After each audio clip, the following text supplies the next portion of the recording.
কয়েকদিন আগে শিলাবৃষ্টিতে ক্ষতিগ্রস্ত হয় কৃষক মহন্ত দেববর্মার বসতঘর। চড়িলাম ব্লকের রংমালা ভিলেজের 4 নং ওয়ার্ড শান্তারাম পাড়া এলাকায় তার বাড়ি। 75 বছরের মহন্ত দেববর্মা ঘরের টিনের ছাউনি এখন থাকা না থাকা একই রকম হয়ে আছে। তিনি এখন আশ্রয় নিয়েছেন প্রতিবেশীর বারান্দায়। কৃষিকাজ করে তিনি সংসার নির্বাহ করেন। তিনি আশঙ্কা ব্যক্ত করেছেন যে কোনো সময় তার বসত ঘরটি ভেঙেও যেতে পারে। ভয়ে ঘরে থাকেন না তিনি। এখন পর্যন্ত রংমালা ভিলেজ অথবা রংমালা তহসিল কিংবা প্রতিনিধি তার খোঁজ নেননি।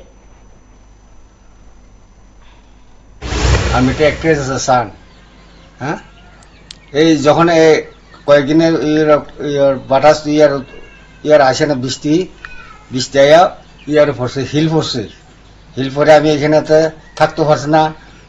পয়রা ঘর তর সব খাট ফার্নিচার সব কাপড় ভিজে হয়ে গেছে, আমি আর ঘুমতে পারে না।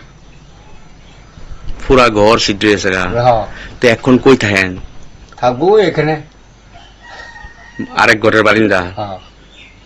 আপনার মানে কি চাইতেছেন তাহলে? এখন এটা সরকার এখন আমরা এলাকার মধ্যে সাংবাদিক আয় না, কেউ উঠে না, এইভাবে মতন উঠে না আর কি। এখন আজকে আমরা আমার খুব উপকার হয়েছি। কি চাইতেছেন সরকারের কাছে? এখন দিলে পাইছে, আমাদের সাহায্য দিলে পাইছে সরকার। কি করেন আপনি? এমনি হ্যাঁ, আপনি কি কৃষক? কৃষক করে। নাম কি? মহন্ত দেববর্মা।